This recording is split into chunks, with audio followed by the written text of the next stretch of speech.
Hello, friends. Welcome back to the Say What podcast. My name is Hannah, and on this podcast, we like to talk about all things purity culture, specifically overcoming purity culture, marriage, relationships, sex, girly things, just really all the fun stuff. And we mostly talk about sex, which is great because today we are actually talking about sex, drives, and desires. And we actually have a guest on the podcast who I am so excited to have on. I absolutely love the work that she's doing. Her podcast is so great. All of her reels are so relatable and her content is so good and has been so helpful to me in my own life. And so I'm so excited to have Ariel Finlinson from Ladies Talking Love on the podcast today. Hi, Ariel. Hey, thanks so much for having me, Hannah. This is a pleasure to be here. I'm so excited.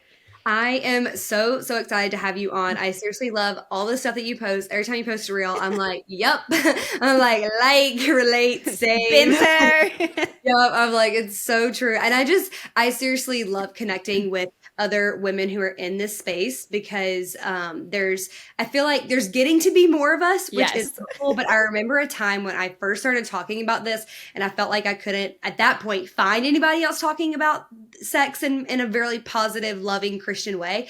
And I know that they were out there, but I just couldn't find them. And so a lot of times I'm like, I hope I'm doing this right. I'm just by myself. But it's so good to have like other people now have our own little community. Like we know there are people in the space talking about this stuff.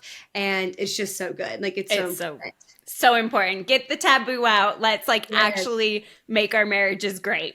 Yes, absolutely. So why don't you tell myself and the listeners just a little bit about yourself, kind of give us a little overview of Ariel, Ladies Talking Love, like just tell us about yourself. Perfect. Yeah, so I'm probably like a lot of you, I grew up in a loving Christian family that taught me a lot of great things about Jesus and about loving others, but the sex education was not great or non-existent. Right. And so after getting married, I was trying to fulfill these roles I thought would be good, right? As a good wife, as a good mom, as I started to have kids. What you do, you know? Right.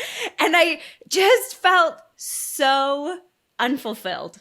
So unfulfilled. And I felt so frustrated. And deep down, that is something I'm grateful for. I don't know if everyone has felt this, but deep down, I was like, I believe that sex should be one of the most beautiful parts of our marriage. And I believed that even though I wasn't seeing like that happening. And so I just started to question some of the things that I had believed about sex. And as I studied some more and read some more and started to like talk about things more, I realized most of what I believed was actually inaccurate. And making it impossible for my husband and I to create a deeply connecting and loving sexual relationship. And so as I learned more and my marriage transformed, I realized I was like, wow, this is amazing. And I think there's a lot of other women out there who are experiencing this and I want to help them. So I went back to school with 3 kids. I got my master's focusing on women's sexuality and had one on the way while I was in school. And so now I'm an educator and I just really believe that we have so much potential for joy and fulfillment in sex. And I'm here to help you uncover that. Definitely. Did you ever see yourself like growing up doing like talking about sex on the internet? Like, is that something you ever thought you would do? No way. Like, I think I would have buried myself alive. If you had told like my 17-year-old self, I would have been like, like I would have never imagined. That's always a fun question I like to ask my guests when I have people who are talking about this in particular on the internet, because it's just like, what a crazy thing that we do is like talk about sex on the internet. Like that is actually wild, you know? I was talking to an old roommate. This was years ago, but I still had the podcast. I had the podcast was talking about this. And I was like, I just never thought that I was like kind of freshly doing it. I was like, I never thought I'd be talking about sex on the internet. And she was like, honestly, if you would have told me that about you years ago, I'd have been like, yeah, that tracks. And I was like, well, at least other people thought that I'd be doing that. That's amazing. I think most people who knew me would have been like, no way. No way. There's no way she's doing that. But here we are.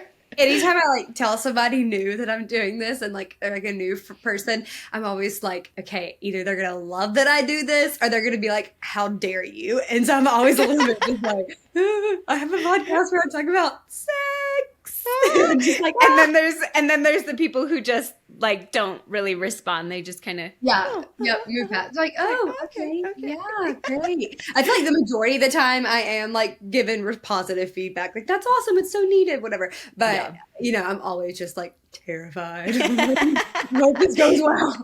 It's so true. Even though I don't feel like I really believe anything like revolutionary crazy, it does feel that way when you grow up in purity culture and you grow up with no sex education, and you think that the wives should enjoy sex just as much as the husbands, and that sex was meant to be unifying together, not just for the men. It's like revolutionary thoughts. Crazy. And especially because a lot of people weren't talking about it, and so it does like it feels like, am I believing something crazy? You're not. You're not. Exactly. It's like, no, you're not. I also love that you went back to school for this. Like, that's so cool that you did that, especially having at the time 3 kids. Like, that is such a commitment, and that's just like really cool. The Lord's like, here, you should do this, and you did it. That's really awesome. Really was, and it was so scary because I don't know if other people, if you're in this situation, like I felt so much guilt because so much of like my faith tradition, it was like women should be in the home, like. I had close family members make comments like, you're really, like, what's going to happen with your kids? And I'm like, do you not think that's the number one thought on my mind? Like, right. You think yeah, but it's so good, though, because you're helping so many people. And what I like to think is one day when your kids, like, learn what you do, or maybe they know now, but, like, when they know what you do, they're going to be like, wow, that's so cool that, like, mom, like, really, followed the path that God called her to and, like, sacrificed so she could, like, help all these people and help us have, like, a healthy view about this. And that's, like, so cool. Like, I think that your kids are going to do that one day, and that's like going to be so awesome. I sure hope so, because we've been following dreams, and I wanted them to see like my mom can follow dreams and follow God and what like he's inspired her to do. Absolutely. Yeah, that's all I can hope for. I'm like, I hope that Tate, my son, sees that was what mom was doing versus like, mom's talking about vibrators on the internet. That's kind of crazy. Like, I really hope that he just like ignores that part of it and just focuses on the other. Probably as a teen, they'll be like, I know. There's been so many times where I've like thought, okay, should I stop doing this to thinking about Tate when he's a 15-year-old boy? Like, is that going to embarrass him? And I'm like, no, it's fine. Though, like, it'll be okay. It's good. That's what I should at least keep telling myself. Right. You'll be the cool mom with all the friends. Yes. Just your own kid who will be like, Totally. I'm like, hopefully that's the goal. I'm like, the Lord keeps telling me to do this. So if God is in it, then that's what I'm doing. There's so many mean comments I've gotten lately on stuff, and I'm like praying. I'm like, God, like I need you to give me a sign. What am I supposed to do? Or like, tell me what's next for this. And he's like, nope, here's some more podcasts I want you to record. And I'm like, okay, yeah, I'll take all those mean comments. It's fine. Just let them go. Yep. Yeah. That's definitely the goal.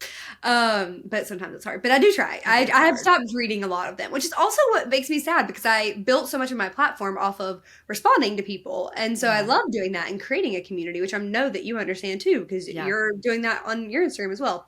But anyway, that's not what we're talking about today. That's just like what's been going on lately in my life is like thinking about people tearing me apart on the internet when they don't take 2 seconds to click on my profile and see that I'm talking to Christians and not other people. But it's fine. It's fine.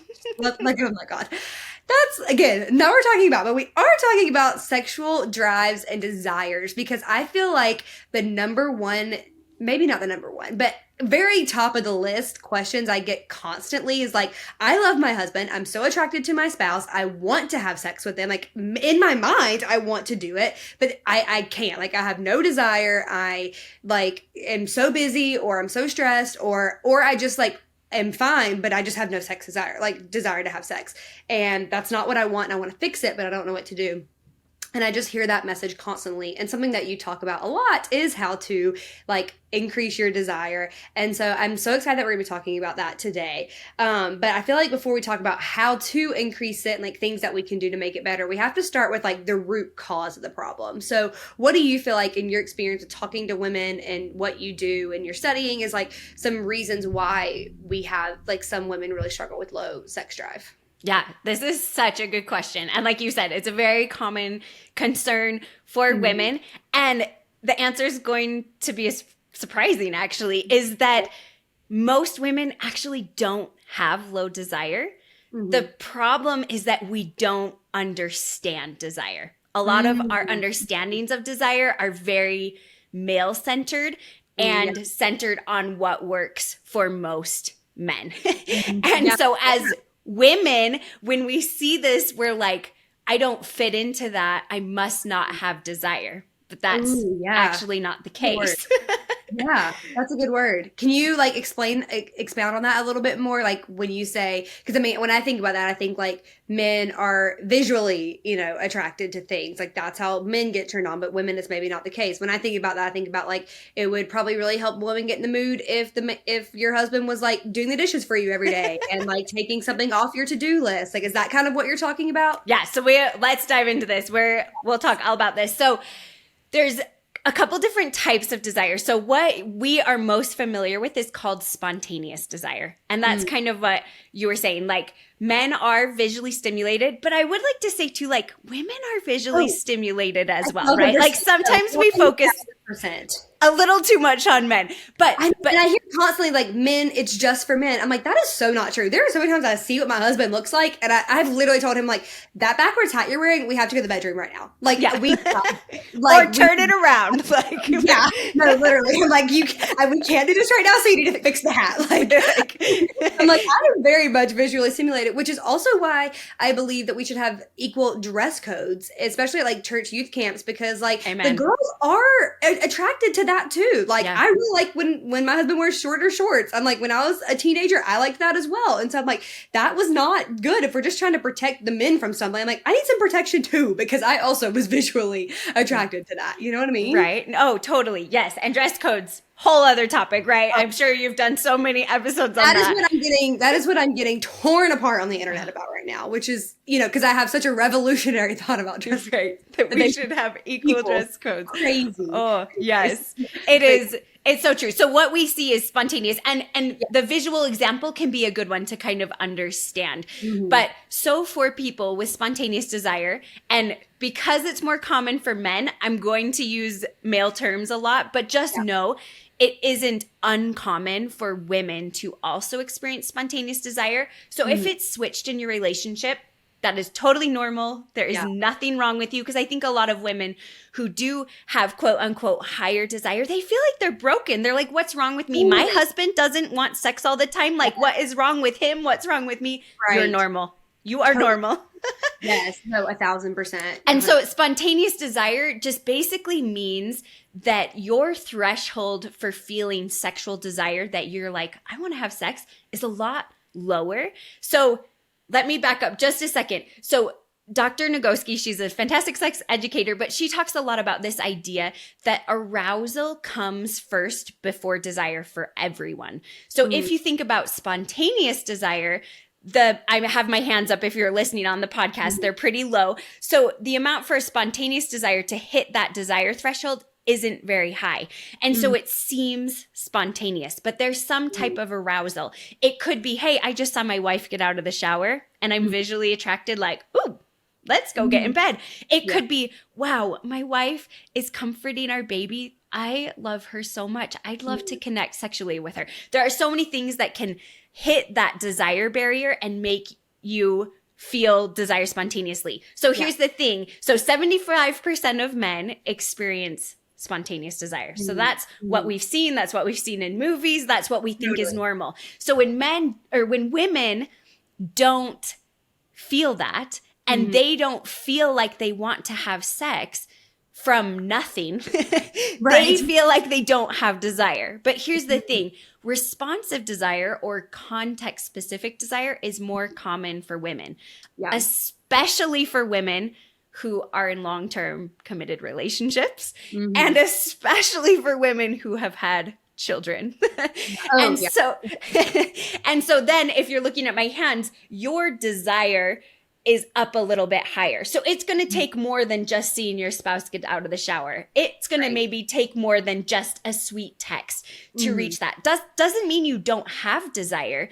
That means that it's going to take a little bit more of like sexy things happening. And also, this is something that I want to drill home to everybody. You don't have to feel sexual desire to choose to engage in a sexual experience. Yes. Yes. No, that's so good. Yes. Yeah. You can be with your spouse and maybe they want to engage sexually, and you can think to yourself, I'm open to that, Then we talk about what is going to get me to that desire threshold. And you can be open to it. But so many women are waiting for spontaneous desire to fall on them. And that's not how it works for them. And so recognizing that you can choose to move into the mood, and you can choose to then feel desire. And then we can talk more about this for sure. But then recognizing like, what is it going to take for me to reach that desire threshold? And a lot of that is physical arousal, emotional arousal, mental arousal, thinking about why you love your spouse. If you have responsive desire, taking a break from the kids and having your spouse, like you mentioned, like take care of the house, take care of the kids so I can have a break and breathe for a minute and get myself ready. Those are a lot of the things. And so if we don't have that foundation set, you're not going to reach your desire threshold, because it doesn't only take an instant for you. And I know that can sound really frustrating, because it's like, this is so unfair. Why does my spouse get to just like, woo, I'm ready? But there's actually some beauty in that. I want people to see a spontaneous desire spouse is more likely to maybe want sex more, and a responsive desire spouse is more likely to help those encounters last longer and to draw them out. And so it comes together beautifully that then we're engaging in sex maybe more often than us as a responsive desire spouse would. But we can make that last longer for the spontaneous desire spouse. So we can really come together and make those sexual experiences something that's fulfilling and lasting longer and connecting. That's so good. I love what you said too about like you can choose, like maybe in that moment you're not feeling it, but you can choose to get there. That's what feel like I've been trying to put in words for a long time, when I would talk about how like sometimes at night I'm so tired that I don't want to do that, but I know that like this is good for our relationship and good for us. And like mentally, like I want to, but then all the other things come in of like, but I'm really tired. I'm really sleepy. Like, I don't know that I can get in the mood. But the moments where I'm like, no, I'm going to rally myself and like, we're just going to rally and go. And then afterwards, I'm so happy that I did that. But I've struggled to find the words to it, because I don't want to tell people to like not listen to their body. It's not that. It's like the choice, like you said. It's like, okay, I am going to choose something different now. And like, I'm always happier after we have had sex that I'm like pushed through that little bit of tiredness and pushed through that like, you know, excuses I was making up, and decided to like, I was like, rally up and go. Which sounds so bad, but I didn't mean it that way. So I love how you worded that, because I feel like that's what I'm always trying to say. But I didn't know how to put it into the, you know, nicer terms. Like, I think it can be so freeing for women to recognize like, wow, I am normal, first of all and foremost, but also to recognize like I can choose to move into a sexual encounter based on something other than feeling sexual desire. I can choose to move into it because I want to connect more deeply with my spouse, because I love him, because I want more emotional connection. I want more physical connection. And you can make that choice. And that's why it's so important to communicate, right? Because our spontaneous desire spouse probably doesn't understand that it takes you longer and what you need. And that's why we have to talk about it. Right. And if you just sit around and wait for you to like physically feel it in your body, it might not. Like, it might be, like you said, a long time before that happens. And so I know a lot of times, like I said, when I would kind of rally up and like once we'd start making out and getting, you know, doing that stuff, I'm like, oh, okay, there's a desire. It's there. It's happening and it comes up. But you have to get over that initial like hurdle a little bit sometimes of being like, well, it's not going to happen because I'm not in the mood. It's like, well, maybe we do the things to get in the mood, and then you're in the mood, you know? And what you said, Hannah, is so crucial. Like, so many women are waiting for this desire to fall on them, but it actually often comes after you've already started the physical arousal process. So after you're making out, and after then that desire comes. And so that is so important for both of you and your spouse to recognize. And I know that like me and Thomas have been married 5 years. There's definitely things that we have learned that like personally I know what will get me, or like there's certain things that we can do that I'm like, okay, if I'm not in the mood, if we do this, like it's happening. So it's like, and you don't really discover those until you're doing, you know, until you're experiencing it a lot. And then you can kind of figure out like what can get you to that space. I know like personally, I sometimes like if I'm in my head a lot about like my to-do list or work or whatever, I will really like, what I have learned is like kind of go through my 5 senses to kind of get me back into my body. I'll be like, okay, what do I feel right now? Oh, I feel like he's touching me here. I do this. Like, what do I smell? Like, I smell our sweet, like, scent of my husband. And then that kind of helps me like get back into my body so I can actually like experience the pleasure that is there. Because, especially if like with women and moms, we have so much going on. Our minds are constantly spinning. So it's so important for us to like kind of figure that out too. Yeah, mindfulness is huge. What you said is so huge, to get back in your body. And stress, overwhelm, exhaustion, the mental load, feeling touched out, those are all real things. And I just want to point out, like, there are times when your spouse might want to engage sexually and you might lean away from any type of touch because you're worried that they're going to want to move you into sex. And it's so important to over communicate. Talk about it. Say like, hey, sometimes I've leaned away from a hug, not because I don't love you, but because it seems like when I get hugged, you want to go to the bedroom. And I don't always want to. And so bringing this up and talking about it, and some days being like, hey, I would love to hug you. I would love to make out for 10 minutes. Yes, but it doesn't always end there. Don't want it to lead to the bedroom. And set that clear boundary. If you are not in the mood for sex, let your partner know. Don't just avoid it. And then maybe decide, but I would love to connect in this way. And then on a day when you're open to it, maybe you don't know, say, hey, I'm not in the mood for sex right now, but I'm open to it.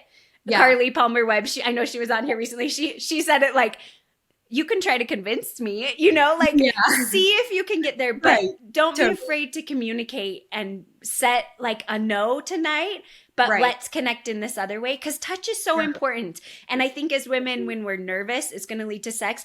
We move away from touch, but touch outside of the bedroom is important for men. It's important for women. And we want to lean into that so that we have that basis, because then when you move into a sexual encounter, it's more likely your desire can come up because you've been having that foundation of touch and love outside of the bedroom. Definitely. I think that's so key as well when we're thinking about women who are freshly postpartum, because I know that like when I had just had my baby and, weeks had passed, and I was like, okay, after I was, quote, cleared, and it's like, what do they look at? Like, I don't even understand. Your stitches are fine. Like, what do you mean?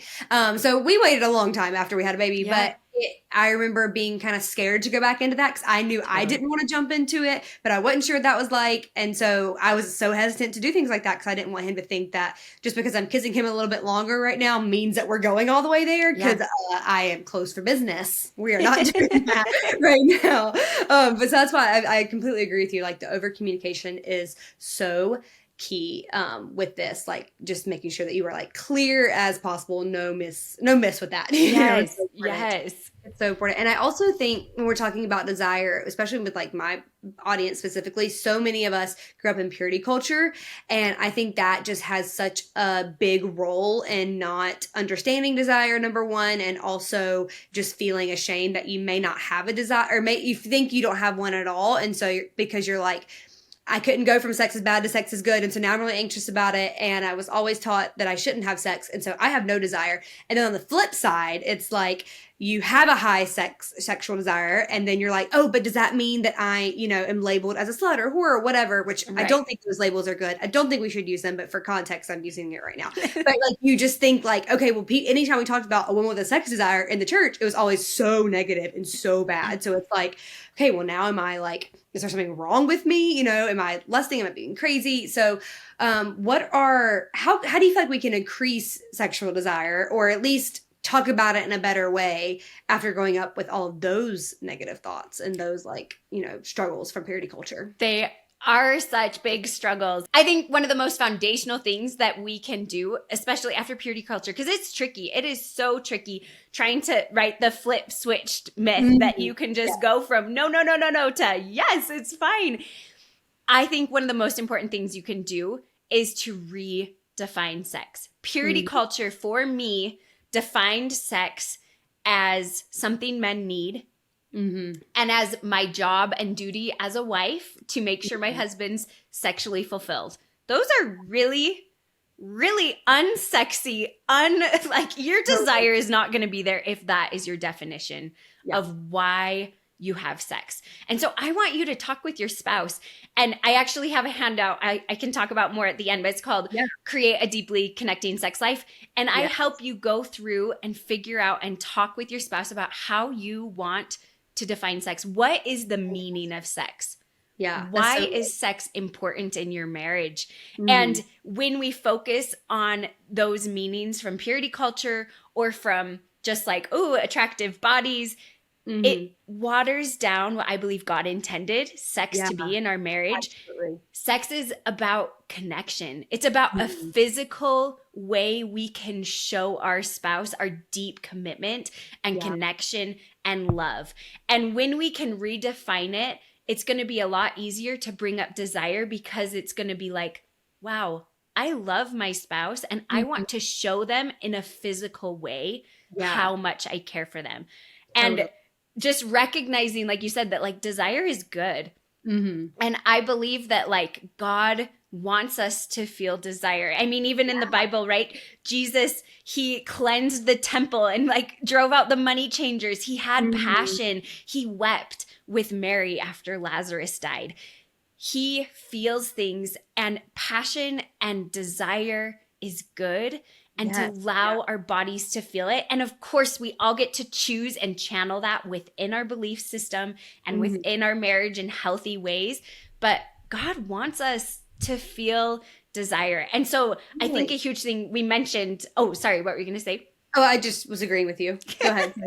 That like, if you are someone who struggles to feel desire, there's something Sheila Gregoire, she talks about that, especially as women, because of modesty culture, because of purity culture, when you were kissing a boy or when you were holding hands, your attention was on them. Are they too aroused? Am I making them too aroused? And the boy got to just usually, enjoy it, right? He's just in the moment. No. And we didn't learn to do that. And so it can be so helpful. Like we talked about, take sex off the table. Say, I don't want to have sex for a week, 2 weeks, whatever.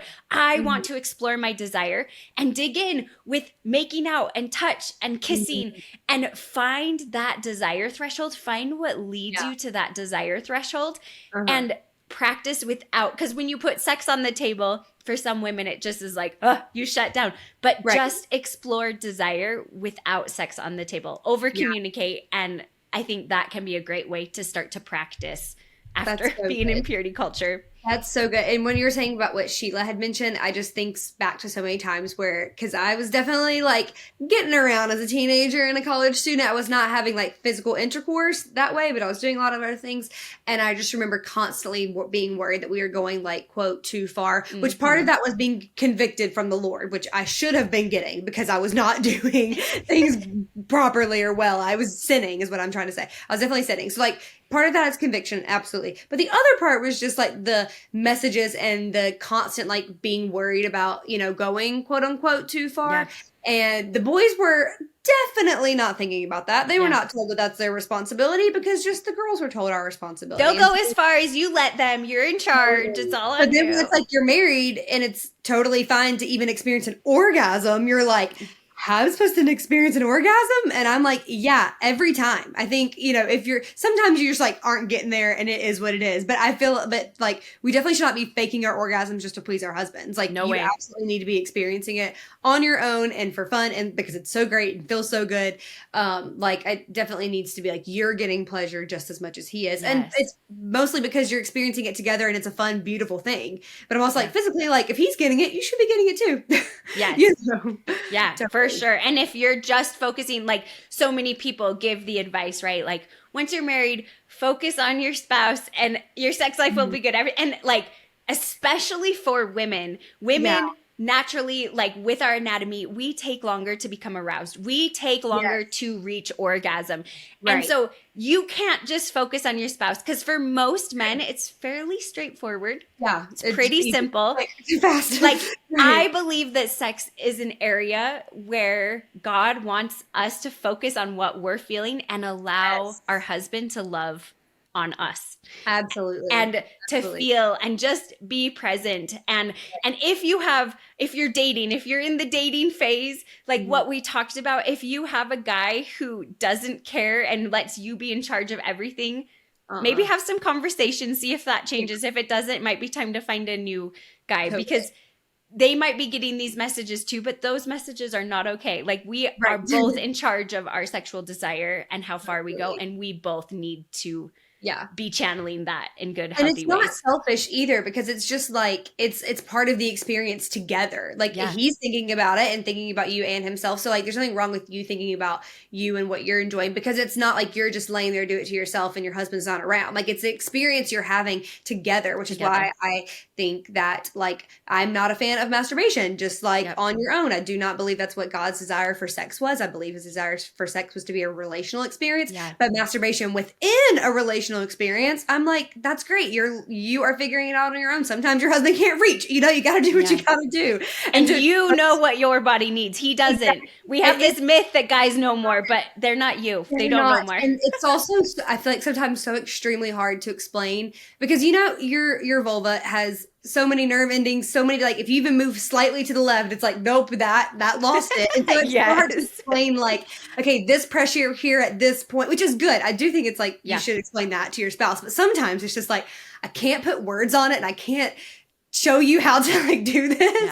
And it's fine, but you're doing it together. So that's where it's like a beautiful thing. You know, you're doing it together. It's and a relational thing. I'm right there with you. Yes. Like I believe sex is a relational thing, and do what feels comfortable to you. If that's uncomfortable for you to use your own hand or hold the vibrator, that's okay. But take baby steps, but also don't be closed that maybe in a couple years, maybe in a couple months, you'll be like, hey, could we actually try this? How do you feel about that? Totally. Just keep the door open and relationally keep those conversations coming. They're so important. Absolutely. And as also along the lines of talking about sexual desire, something I want to talk about too is birth control, because I talk to women constantly. I experience this myself. Being on birth control, unfortunately, has the side effect of like basically wipes out any kind of desire. And I feel like when I have been on different medications, I've also experienced that. And it's just like, even if we try to do the things, it feels like it's like not working. And I do understand women being on birth control, like if you feel like you can't do the natural family planning, or that's like what's best for your body and yourself right now, I'm in full support. But what are some ways that we can increase that when like the medication is kind of fighting against you? I know it's pretty hard. It's so tricky. And I'm not a medical professional, but I will hopefully give you some good tips. But obviously, like, talk with your health professional if this is a really big issue. But going back to what we talked about with desire, I think a lot of it can be remedied by recognizing that maybe your arousal threshold has changed. With the medication, it's maybe higher than it is. And so for me, there was a depression medication that I was on at one point, and I noticed that I needed like stronger stimulation. I needed it to be stronger. And so I got a more powerful vibrator. And so just realizing that like your body changes, your desire threshold can change, and exploring that. And if you absolutely like cannot go anywhere near sex, and that like, I think you should definitely talk to a healthcare professional.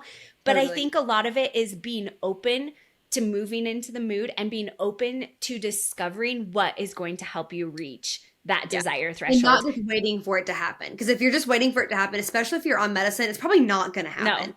Because that medicine is helping you in so many ways, but it's also harming you in that way. And I'm glad that you mentioned also talking to your healthcare provider, because I know that I've talked to some women who are like, I can be on I'm on this birth control and I have no desire. But then another person's like, I'm on the same birth control and I have so much desire. So I really do think it like kind of changes per person. And so I do think that's definitely worth talking to your doctor about. And it's not just birth control. And I was experiencing that when I was on Zoloft, like it, you know, and you said you were on depression medicine. So, but a lot of them do have that side effect. And I think what you're saying is so good about being open to moving into that arousal rather than just like waiting for it to yes. And if you have a healthcare provider who dismisses your struggles with sexual arousal, your struggles with painful intercourse, like it is time for a new healthcare provider. Like absolutely. Because it is important. Those things are important and shouldn't be dismissed ever. Yeah. Ever.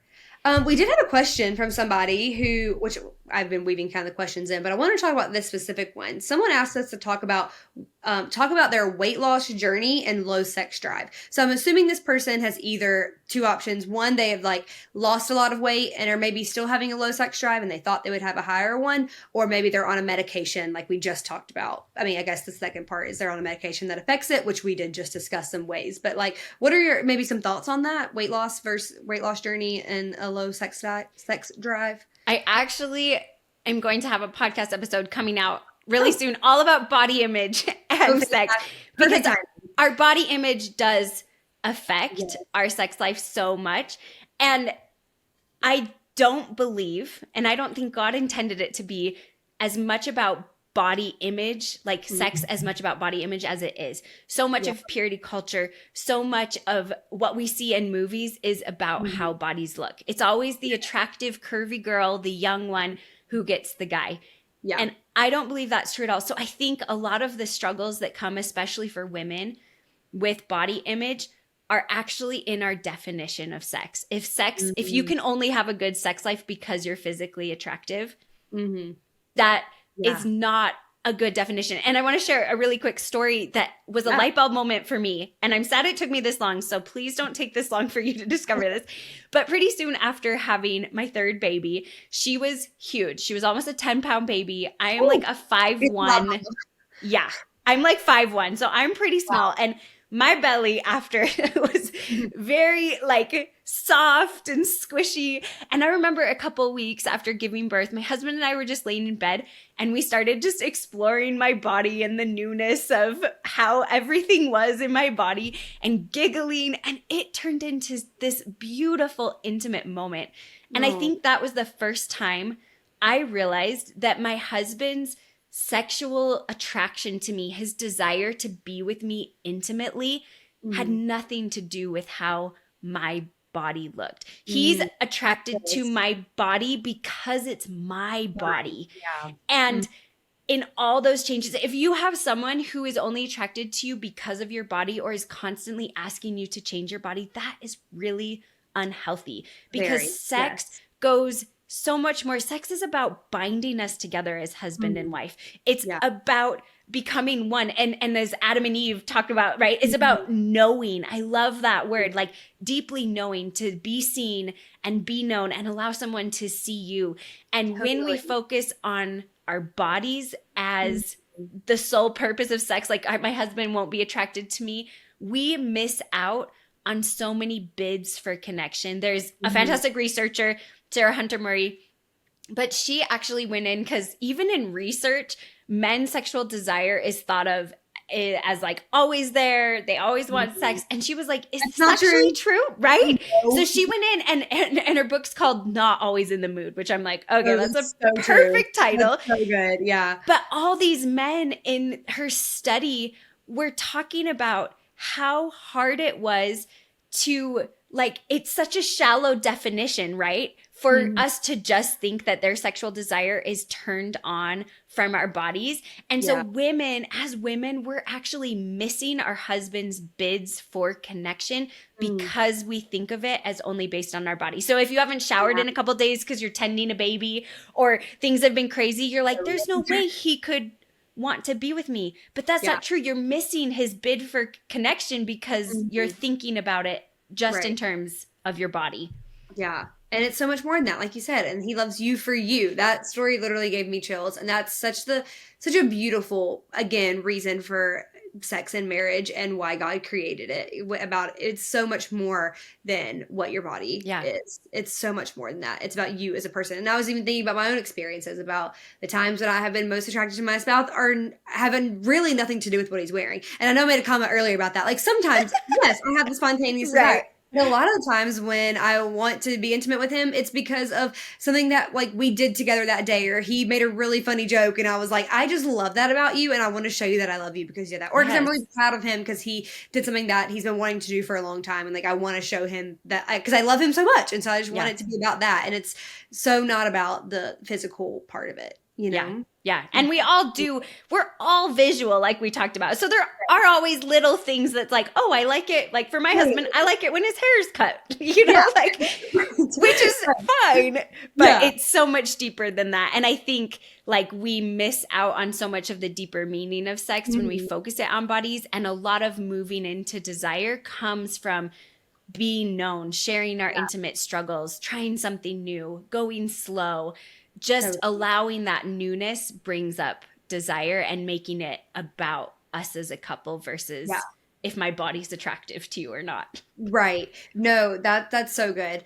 Another thing I think about a lot that I feel like we can't even talk about desire without talking about this is how, okay, when you're dating, it's like you can't get enough of each other. Your hands are all over each other all the time. Okay, then you're engaged and you're like, if you're, Christian, you're waiting till marriage. You're like, okay, we are so close. We are so close. Being able to do it all the time, all we want. Like, I can't wait. You can't keep your hands off each other. I mean, it's like the hardest thing in the world at the moment. It feels like the hardest thing you'll ever go through is to like wait until you get married. And then you get married and it's like poof, gone. Where is the desire? Why are we not touching each other all the time? And it's just like suddenly gone out the window, not what I thought it would be. And I've heard that story from so many people who've grown up in purity culture, myself included, is included in that. And so what are your thoughts about that?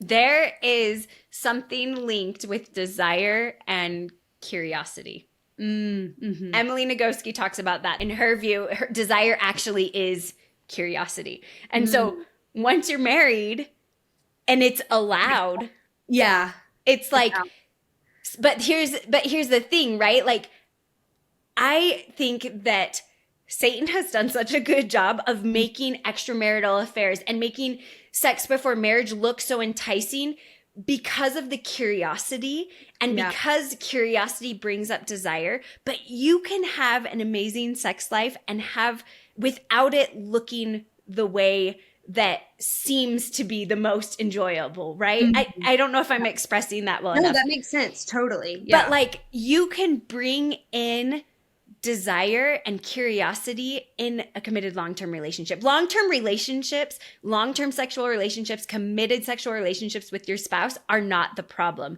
Even though that's what the media wants you to think. And that's what's being pushed, right? Like, if you're not having a good sex life with your spouse, it's time to find another one.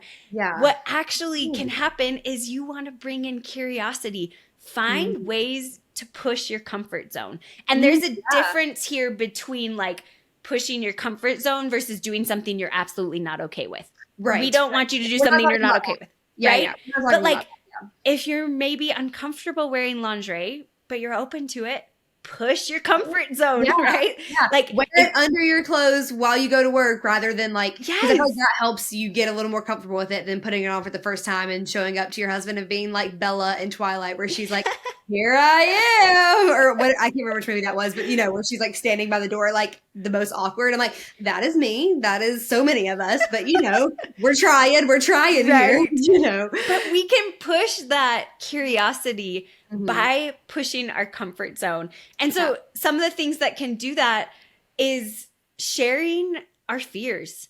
Take time to really connect emotionally. Share something that's hard for you. Share something that maybe you haven't shared with your spouse. That has helped me so much, like sharing how insecure I am about my body. Like sharing that with my partner and clearing the air and letting them know, like, this is something I'm struggling with. That's going to bring in the deeper connection and bring up, even though curiosity seems weird for that, it's bringing in the unknown, which pushes your comfort zone and you don't know how your partner is going to react. And so bringing in those things, trying something new, like we talked about, maybe a vibrator, maybe lingerie, maybe a new place in your house, maybe in the middle of the night, maybe at 5 o'clock when you turn a show on for the kids. Try something new. Go really slow. This is another thing, like slow down. Just be present. Feel what's happening. Look for things that can bring in newness. And just because it's like, doesn't need to be spontaneous, hot and steamy to be good. It can be planned. It can be a choice. Yes. And you can still have a fantastic sex life. What is shown in the movies is not reality. Oh, it's so far from reality. Oh my gosh. Yeah. No one would watch the movies of reality because... No, movies are supposed to be fun. I mean, I do wish some of them obviously showed more real life, but it's also like, it's meant for you to escape and imagine and like be fun. Like, it's not meant to be serious, And I love that you talked about planning, because I think some people think like, oh, that's boring. But no, there's so much fun in planning when you're going to have sex because you can think about it all day. You can send the fun little texts. You can like plan which little outfit that you maybe want to wear or put on, or you can, go to christianfriendlysexpositions.com and look up some new positions if you're not sure like what you want to do to try something new. It can be really fun. Yeah. And I think sometimes I'm like, okay, we'll plan it, and then it gets to the time I'm not in the mood. But that's when, what we said earlier, you have a choice to keep trying. And then when you get to that point, you're like, oh, okay, I actually am in the mood. This is great. Right, exactly. And that can be so helpful for responsive desire. Like, I know this is happening tonight. We planned it. What is going to help me get there? And you can create space to give yourself room to get there. Definitely. Especially if you are trying for a baby. I know that can sometimes, when there's more pressure on it, can like get in your mind, and you're like, oh, okay, like because we have to do this because we want this, like it is now like suddenly all the desire is gone because there's so much pressure on it. Yeah. And I think what we talked about with like the planning and making it fun and making the choice, like that can maybe help take some of the pressure off, especially when you're like in that season. I know, like whenever we were trying to get pregnant with Tate, that was just something that totally caught me off guard. Was like, because we were really enjoying sex, and so then when we had to do it, I was like, oh wait, I'm not in the mood suddenly at all. I'm very confused. So I think that, I know some people can relate to that. No, totally. Practicing even when it's planned, because planning can be fantastic. Make it fun. Yeah. Definitely. I want to end with, so if it has been a while since you have had sex and you are hearing us do this podcast, and you're like, okay, like I'm going to work on my desire, but now I feel kind of like awkward because it's been so long. I know a lot of like postpartum parents or people are experiencing this, but I also know maybe you've been married for a while and you've gone through some stuff, and it just like feels weird to kind of like get back into it. Maybe feels a little awkward because it's been so long. What are your, tips with that and your thoughts on that? It first of all, I think it's so helpful to recognize it is going to probably feel a little bit awkward and a little bit weird, and that's okay. And as you lean into that discomfort, that can actually bring you closer as a couple. That discomfort is a catalyst for deep connection. So be okay to talk about it. You can even just be like, hey, I was listening to this podcast about sex. Yes, and use us as your excuse. Yes, like it's been a while, but what they were saying made me want to make this a better part of our relationship. Would you be open to talking more about it? And I'd love to open that part of our marriage back up and have sex more consistently. And it is easier to have sex if it's cyclical. It's something that's cyclical. And when you're in the practice, it can be easier to maybe explore a little more or try new things. But when you're starting back out, just remember like to talk about how you're feeling. Hey, it's been a really long time since we've had sex. I'm feeling really nervous. Can we go really slow? Let's just start slow. Let's just start with kissing and only move when each of us says we're ready for the next part. Plan to take longer. Plan an amount of like a space in your day. Create that space to take a longer amount of time, especially all the time is great, but especially if it's been a while, I think that can be really helpful. So you're not feeling rushed. You're not interrupted by the kids. You're not feeling like, we're having trouble getting this on. And also remembering, I think this is something that's so important for me. After getting married, I thought what I experienced in sex on my honeymoon was what it was, right? This is a one and done. I wish that I had understood better that our sexual relationship is something that changes and is growing throughout our whole entire life. And just like athletes, right? Like watching a professional game, it's not like, well, they reached their peak, they never practice anymore. Like, it is always a constant, and that's the beauty of sex, is that it's something better and better. Yes, and it's something that brings us physically together that we get to keep practicing and growing and getting better at. And this is kind of funny, but I think it's true. Like someone once said, I don't remember where I heard it, but like cellulite and sex are linked in the fact that like sex gets better the more cellulite you have. And I think the reason for this is because you become more comfortable with your body the older you get, and you're just like, take me or leave me. Like, and that's the beauty, right? Like as we get older, we can be, I think, more vulnerable and more open and allow sex to be a really intimate, vulnerable part of our relationship where we're seen and loved for all of our imperfections. Absolutely. Yeah, no, that's so good. Yeah, I feel like it definitely just keeps getting better and better. The more I get to know my husband, I mean, we've been married for 5 years. Sometimes I'm like, I know everything. I'm like, definitely know everything about him. I'm still learning new things. I'm falling more and more in love with him the longer that we're married. Like, and that just makes sex significantly better every time, you know? And like you said, with it being cyclical, I think I said that word right. Yep. I never pronounce words correctly. I don't know how I have a podcast. Sounds It's definitely like the more we're having it, the better it feels. And the more we're having it, the more I want it. It's like, that's just like clockwork, you know? Yeah. But so good. But this episode today was so good. Thank you so much for being on the podcast. Of course. Where can people follow you, follow your podcast, and talk a little bit about the freebie that you mentioned earlier? Oh, yes. So I'm on Instagram at ladies.talkinglove. My website's ladiestalkinglove.com. And if you just go to ladiestalkinglove.com/connect, you'll find that freebie and you can grab that.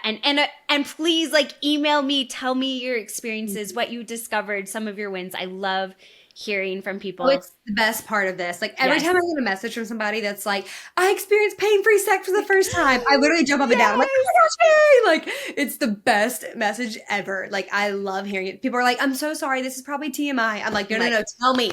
No such thing. Yeah, truly no such thing. Well, you guys make sure you follow Ariel on Instagram, and I will obviously have all of that linked in the episode notes. But thank you so much for chatting with us today. I think this was such a helpful episode for all of us who are in that boat of feeling like they have a low sex desire and want it to be more. So thank you so much for being on the podcast today. Thank you so much for having me. It's great to be here, Hannah. Okay, friends, we will talk soon.